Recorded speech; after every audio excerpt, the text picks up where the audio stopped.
A very good morning to Kenyan citizens. Karibu sana. I hope your week is good. And this is the Current Affairs segment, your trusted source for the latest news, insightful discussions, and impactful stories shaping our nation and beyond. I'm Angela Kabete, and together with Mr. Kimotho, we'll dive into the latest news and uncover the truth behind what has been happening that is in our country and beyond. So make sure that you stay tuned as we break it down right here, right now. Mr. Kimotho. Yeah. A very good morning to you. Good morning too. Nikwambie ni happy new week. It's a new week. It's on a Monday. How's the weekend? Yeah, it's a new week. Yeah. And a blessed one. After yesterday, tulipata a very powerful sermon. Yeah. So this week is going to be marvelous. Salimia watazamaji. Tutakuwasalimia na kuwakaribisha kwenye show, kuambia watulie tu pale so that now we can see what has been highlighted in the newspapers today. Karibuni sana. And before anything else, it is always our norm to give you that is the verse of the day. And today's verse comes from that is James 1:4, and I read this is what it says. And let endurance have its own perfect result, so that you may be perfect and complete, lacking in nothing. So and let endurance have its perfect result. It means that endurance builds maturity. You know, that season that you're patiently waiting for God, acknowledging that even if God has not done it right now, He will do it. And it brings that perfect that aspect here. Spiritual growth, it takes time, and it means that you need to allow God to work in you as a Christian, as a believer, till you're fully formed, so that you can that is achieve the purposes that God has for you. And then hapo kwa inasema so that you may be perfect and complete. Kwa hivyo, don't rush the process. For you to be complete, there is a process yenye lazima upitie so that you can become what God wants you to be. And then inamalizia kwa kusema lacking nothing. It means that after the endurance, after the pain, after the desperate moments, after the times that you've waited for God, indeed there is something that will be birthed out of it. Mr. Kimotho, to take on this. And hapo kwanza kibalizia iko na uzito ambayo inasema after you endurance that you may be perfect and complete. So unaona wakati pengine unaona mambo ni nini, una give up, unafanya nini, just keep on moving, because at the end of the day kuna ile outcome ambayo inatakana, that is the end product. I agree. Na inatakana wewe mwenyewe pia uwe perfect na pia uwe complete kwa yale yote ambayo umekuwa ukitarajia. So it's a good verse. Yeah. Agree. And that is the verse of the day. And now let's head over to what has been happening, because each and every day there are new stories, and I have the Daily Nation with me. I have the Standard newspaper. And on the Daily Nation, these are some of the top stories that we'll be checking out. We're checking out that is matters to do with our neighboring countries. Tutaangalia that is school, matters to do with education, that is school infrastructure. Then tutaangalia that is matters to do with leadership and governance. Then tutaangalia legal and crime and politics as well. What about you? Naona kuna politics, naona kuna mambo ya East Africa, na pia some bit of corruption na mambo mengine ya transport. Okay. Yes. And let's start with what is on the Daily Nation. That is the top stories of the day. And on the Daily Nation, there is a story that looks very interesting, and that is matters to do with outside country, but it is related to our country. And you know, Mr. Kimotho, have you ever wondered how far a government can go to silence the voices that seems like ni kama a threat to them? Because on the Daily Nation, they're saying admission, Ugandan authorities had denied knowledge of the whereabouts of the abductees, and then things turned out differently. Abductions, how Musemi caved in. And this is what that is the president wa Uganda said, that is Yoweri Museveni. Alisema, here we have a very good intelligence. You know them, they have been with us, I have their names. They came and we were working with oh my God, this name, Kiagulanyi. and groups they are expert in. And the backstory of this, what is happening, two Kenya activists, that is Bob Njagi and Nicholas Oyo, mysteriously disappeared, that is in Uganda, early October while attending a political gathering that is near Kampala. And for weeks their whereabouts remained unknown, sparking that is outrage across Kenya and East Africa. And the question is why? Because the Ugandan president, that is Yoweri Museveni, before walikuwa wamekataa about the admission that they have these people, and now they have admitted that his government had arrested the two, claiming that they were expert in riots, allegedly working with the opposition leader, that is Bobi Wine, to destabilize the country. He said, shockingly, that they were kept in the fridge, that is, meaning they were secretly detained to prevent, that is, public uproar. So that is the backstory of what has led to this information. And now let's head over, that is to page 2 and 3. But before that, you can see they're saying that mounting pressure from the United Nations and the Kenya government, direct family appeals and fears over the health and the rights of the activists, that is Bob Njagi and Nicholas Oyo, forced Ugandan president, that is Yoweri Museveni, to order their release from the military detention. That happened on Saturday, and Mr. Museveni admitted that he had the duo arrested and detained, even as he bragged about the effectiveness of his country's security apparatus. And now I'm wondering, what does the Kenyan government has to say about this, especially when it comes to the human rights? There have been an issue, especially with our neighboring nation, and our president is the chair of the East African community, and so he was expected to issue some statement regarding what has been happening to those that is nations. And just what happened is that the constitution that it is in our nation, it is very different the constitution of the other nation. But at the same time, kuna ile now the East African agreement ambao umekuwa kiajadiliana that makes it easier for a Kenyan to enter to Tanzania, for a Tanzanian to enter Uganda, Rwanda, and the other nations, that is ambazo wako, that is kwa hiyo mkataba. So there these kumekuwa na issues because it's not the first time ambao tumeona that is activist, that is wakiwa apprehended ama wakiwa, that is wakizuia kuingia in the two nations, because pia tuliona that is kuna wakati pia other activists pia the same thing happened to them wakati wengine walikuwa wanaenda kusikia hearing, na pia kuna one of them that is Kise Besigye ambaye pia alikuwa abducted from our nation, kaza kupelekwa kule. But these two imekuwa na a lot of controversy because the Ugandan government deny that ya kwamba hata hawajui na hawana any other report ambayo walikuwa nayo. Tuliona the police spokesperson akisema sio polisi ambao wako na wao detain, na the other issue is that kulikuwa na ule mtazamo ambayo that is our Kenya government ilitarajiwa iweze kutoa na iweze kujulikana. So the two, na pia tuliona that is the president of Uganda akisema ya kwamba hao ndio walikuwa detain, na walikuwa detained for 39 days. Na kwa sababu nao yale makusudio ambayo alifanya yashikwa ni kwa sababu walikuwa wanaonekana ni kana kwamba walikuwa wanafanya na the group ambayo iko against the government, kwa sababu unajua pia hakuna serikali ambayo haina opposition. Unajua opposition ni opposition kwa sababu ya the issue of democracy, the issue of difference of opinion, the issue of differences of how they see things are working on. So kuna hawa wawili ambao wamekuwa detained. Nao pia nikiangalia hapa kuna professor ambaye anaitwa that is Masharia Monene, that is kuna kitu ambayo anasema hapa that is Professor Monene added that the confession by Ugandan head of state signals a mounting international pressure.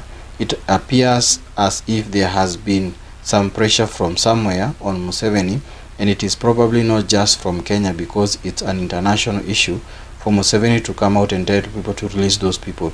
It means that he is under serious pressure because there was no denying that no just say hakudeny, alitikia kwamba ni hao ambao walikuwa nao.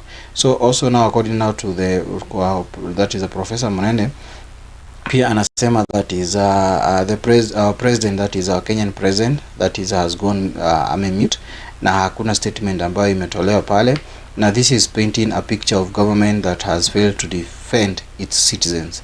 And also at the same time pia kuna the silence of the Ministry of Foreign Affairs ambao pia hawajatoa any statement regarding the two and regarding any other Kenyan ambayo sababu pia hata pale that is Tanzania tuliona pia kuna some of the Kenyans ambao walikuwa pia abducted pale. So it is an issue that is it is revolving in our neighboring nation, because pia tukienda if we cross borders now even to pale Tanzania pia tunaona kuna mambo ambayo pia yalifanyika. Kuna one of the teacher ambaye aliaga pale, pia the same time kuna some of wengine pia tuliona in our local television waki express vile mambo yaliweza kufanyika pale. So it is an issue that needs to be addressed, because kama hawa watu hawakuwa that is unajua kuna ile the gang, the criminals, the terrorists na kuna yale masuala ambao walikuwa nayo pale. I don't think if it is good enough for that government to kufanya venye walifanya for those days, because maybe ingekuwa siku mbili siku tatu and then inahusikana nao na the two nations ama na the East African nation at large wakae chini waweze kuangalia haya masuala, because it is not good also for our government also to be silent, because this is not the only thing because kuna Kenya pia tumekuwa tukiona in other nations, that is Qatar, Saudi Arabia na kwingine, unakuta kuna mambo ambayo yana affect na unakuta the ministry sazini unakuta inalegea kwa haya masuala. So it shows that also our government needs to come out clear, because hawangehitajika wakae haya masiku yote ambayo walikuwa wamekaa pale. Na pia the other allegation ambayo pia tumekuwa tukiona now from even the side of Tanzania, something needs to be done, something needs to be improved, and so that now wakati that is our Kenyans waki in those nation pia wana feel free, na pia nao wale wengine nao wakikuja to our nation pia nao wana feel free, because wakati wanakuja huku kwetu wana enjoy all the freedoms and rights ambazo tuko nazo in our nation. I agree. Yeah. And I'm wondering what the CS of Foreign Current Affairs anafanya, Mr. Kimotho, because words are not enough. I can see on the same story, matters to do with the abductions and everything. That is our neighboring country, that is Tanzania. There is a highlight that is page 1 of the Daily Nation, and this is what it reads. We are arrested in Tanzania simply for being a Kenyan. That doesn't sound good at all, because the story is on page 4 of the Daily Nation, and this is what it says. Relief, this is our tribulation in Tanzanian cells. Kenya returnees speak, and after spending 8 days in a cell at Oyster Bay Police, that is in Dar es Salaam, 2 Kenyans were released after the government intervention told a story of the torture they went through.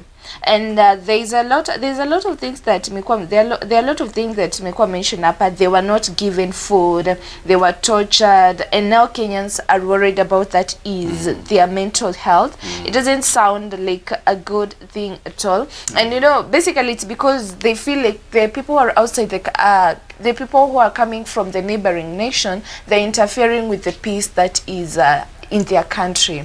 And now, can you say that from what even Samia Suluhu said that wale watu wa nje ndio wana interfere na that is our peace? Could that be true? I don't know the truth to that matter and the issue to that, but tuliona ya kwamba the citizens that is our that nation, how ndio walikuwa that is wana demonstrate, because how ndio wana understand the political that is events ama the political issues ambazo zilikuwa zinaendelea pale, because kuna wale wafuasi upande mmoja ambao mmoja wao alikuwa amekuwa arrested pale. So the issue now to say that kulikuwa na interference now from that is the other neighboring nation, I don't think it is true, because ukiangalia now wale registered voters ama wale ambao walienda kurusha that is the votes over 30 million, that is Tanzanian, they are not now from the other nation, they were now from their own nation.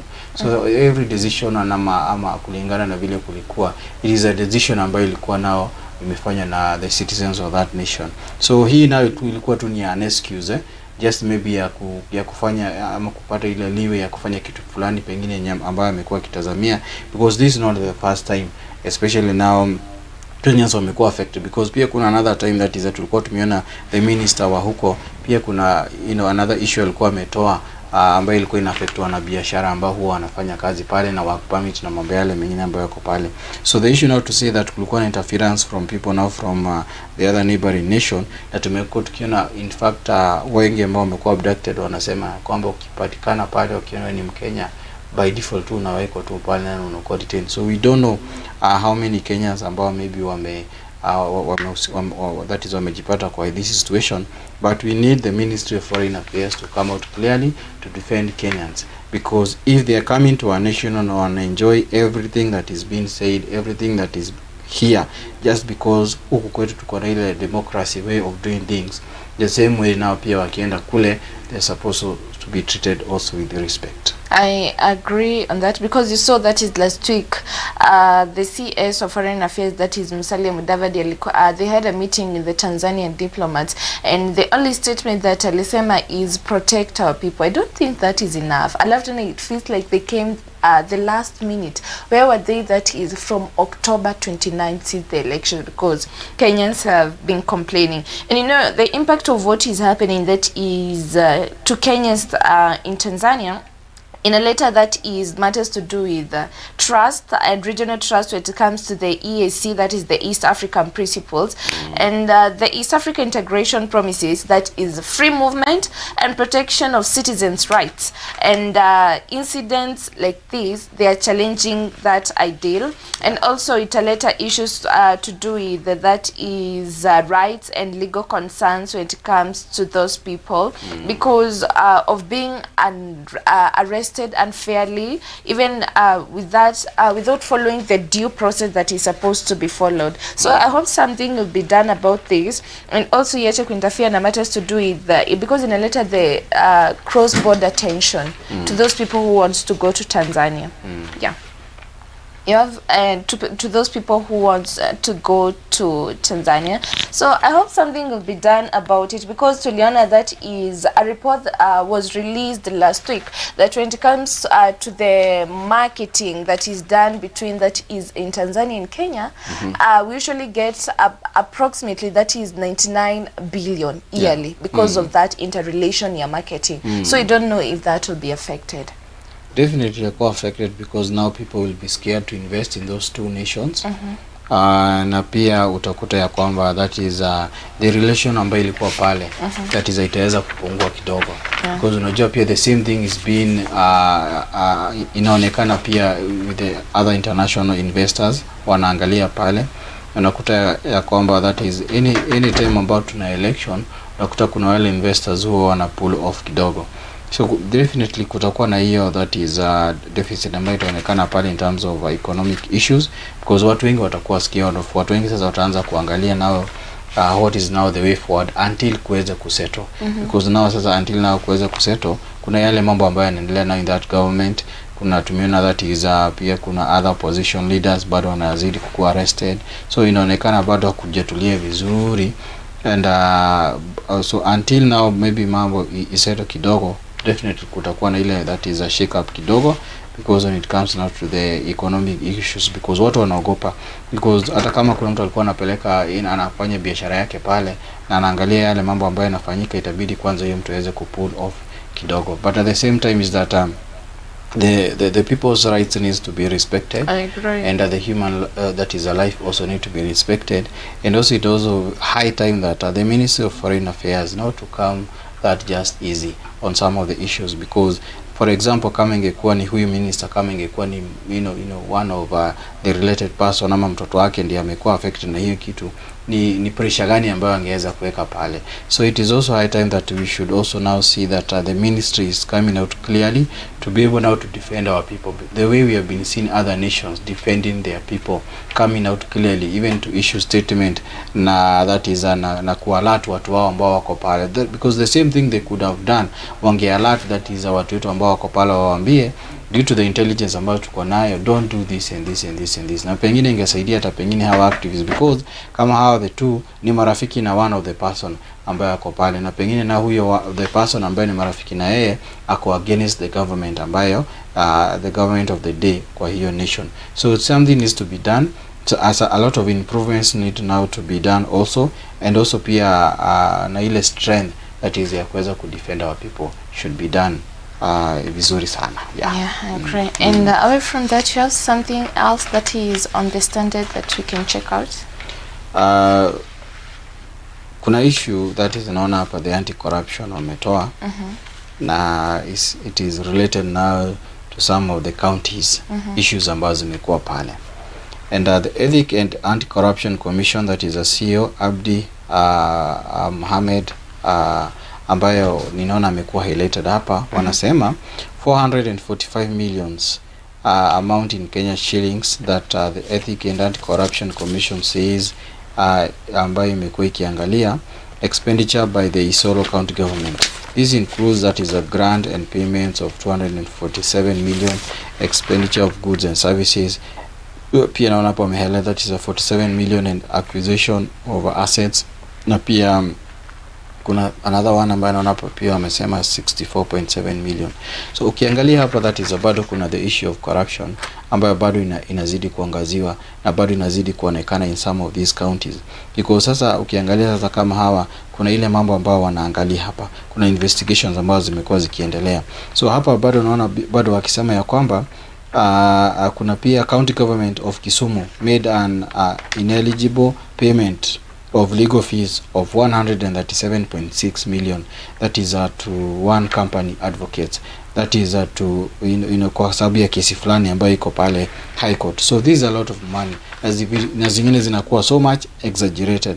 So the EACC boss said they are also carrying out an investigation into payments 121 million to various suppliers made without any supporting documents and the delivery of goods by the Kisumu, that is a county government. Ukiangalia 137 hii pesa ambayo imelipo to that is a firm ya advocates ambao waweza kurepresent kesi ambayo iko in the same county. Si ati hiyo kesi iko outside the county, it is in the same county. And also at the same time kuna 121 million ambayo pia haijulikani mahali imeenda because documentation hazipatikani in the same county of Kisumu. Pia wanasema we also carrying out investigation to allegation of irregular, that is expenditure of 187 million by the Nakuru County Government in the purchase of business items which include tent, chairs, umbrellas, motorbikes, shaving machines and water tanks that were donated to the public. So ukiangalia bado hapa kuna maswala ambayo bado yanaendelea kuangaliwa pale, and ina raise a lot of question, kwa sababu if at all kama kuna hizi goods ambazo zinasemekana zimenunuliwa na county, mbona hakuna documentation? Because normally what we know is that hata ukienda kuagiza mahali kitu, especially kama ni hizi, kuna ile tender ambayo watu wana apply, wakisha apply kuna zile documentation zinakuwa ziko pale, wanaleta, wana submit their papers, then at the same time sasa kuna ile kutakuwa na delivery note, kutakuwa na nini, hizo vitu zote. Wakati kunaonekana hizo vitu zinakosa, inaonekana kana kwamba kuna mambo fulani ambayo yanafichika pale.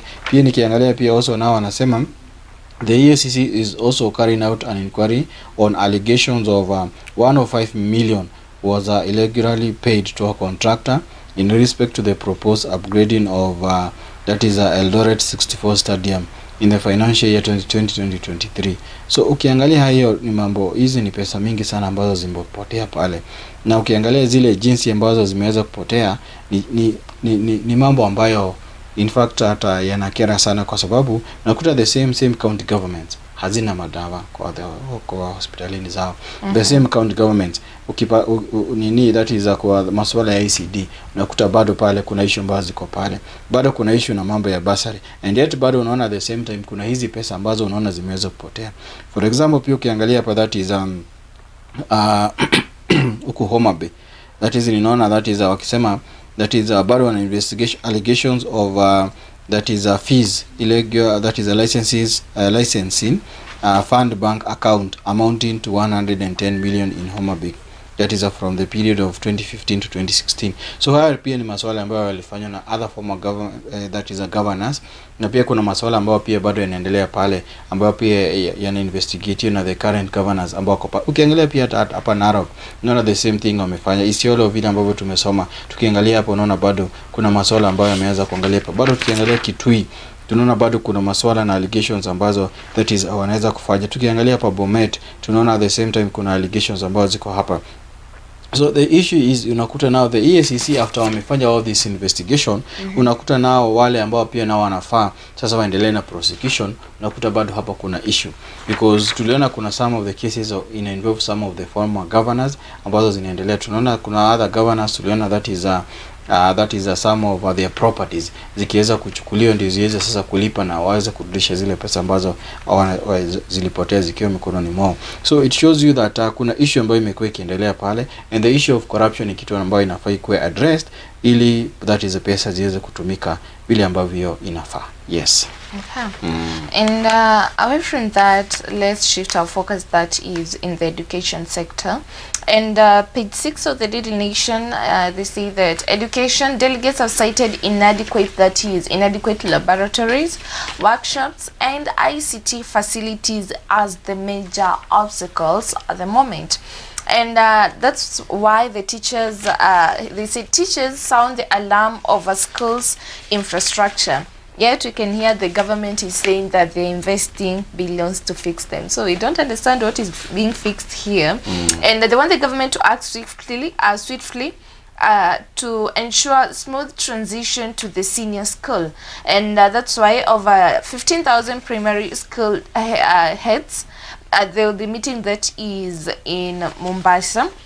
And they have sounded an alarm, and they want the government to ensure smooth transition that is in the CBC system.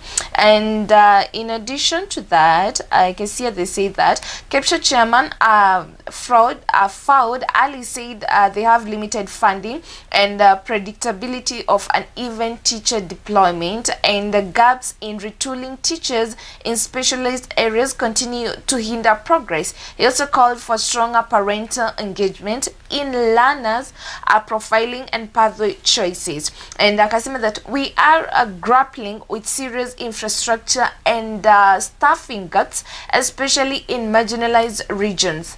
The challenges demands urgent government intervention and collaboration among all stakeholders to ensure no child or school is left behind. That is what he said. I hope they will act on that. And still, when it comes to the education sector, that is page 8, there's another story, and they say that they are calling it a school fees plan to lock out the poor. And there's a picture of that is the CS of education. His name is Julius Ogamba. And they say that the senior implementation of the guidelines that were released, that is last week, has ignited debate over whether boarding in education, that boarding education in Kenya is gradually slipping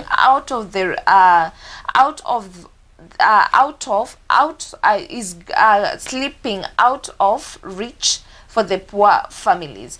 While the Ministry of Education that says that no school fees has been increased, the cost of keeping child in boarding school continues to rise, and turning what was once a symbol of opportunity and academic excellence into privilege for a few.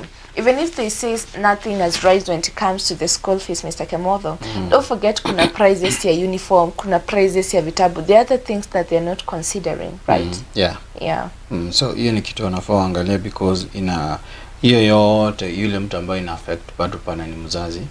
Na the same parent ndio bado akona so many issues of taxes nini na mambo yale mengine. So the ministry now needs to do some issues in consideration, na pia wanafaa waangalie vizuri, because wakati kuna ile misuse ama kuna any misinformation, the person ambaye anakuwa affected ni mzazi ambaye ako pale chini. Yes. And away from the education sector, you have 4 minutes. You have something as we wind up. Just to read some highlights ambayo ninaona hapa from the Reader's Corner. Events in many African countries prove the continent was not ready for democracy. That is what now you've been seeing, is what has been happening in some of the African nations. Youth should use funds to start small business. Kuna ile pesa ambayo that is nyota ambayo wana youth kuna wengine pia wameanza kuipata. Wanaambia waitumie vizuri, that is kuanzisha biashara. Na pia time to change negative narrative about Africa. That is a good thing, especially mambo ambayo tumekuwa tukiona hapa hivi. So na pia nikiangalia hapa bado kuna hiyo fund ya nyota, naona wakisema give first priority to jobless university graduates. So kuna hiyo pia mtazamo ambaye anaona hapa imeweza kuhighlightiwa kwa the readers corner. Yeah. Okay. And you have something to tell the viewers? Just to remind them that there are so many other stories, because kama hapa Monday nikiangalia naona kuna mambo ya that is a health and science, na kuna masuala mengi ambayo yako hapa. Is always good to be informed. And also at the same time kuwashukuru sana kwa vile mmekuwa pamoja na sisi kwenye show. Asanteni sana. Thank you. Yeah, and just a reminder that Mizpah House of Prayer will be having that is the annual prophetic prayer congress that will be happening that is this coming month from the 1st to the 5th, and we'll be having great and powerful servants of God. And we usually say each and every time God gathers his people in his presence, there is something that he has installed for them. So please, purpose to attend, tell a friend to tell a friend. And since tunasema mapema ndio best for accommodation purposes, because we'll be having many people, kindly contact that is 07-277-66553. This segment has been sponsored by Mirugi Karaoke and Co-Advocates that was founded that is 1979, and by the late Hon Mirugi Karaoke. It deals with diverse areas, including that is land disputes, conveyance, buying and selling of lands, transfer of properties, banking, securities perfection, succession, family laws, and commercial disputes, insurance, and personal injuries. Thank you so much for tuning in for this segment. My name is Angela Kabete. Till next time, may God bless you abundantly. Have a productive week ahead. Bye-bye.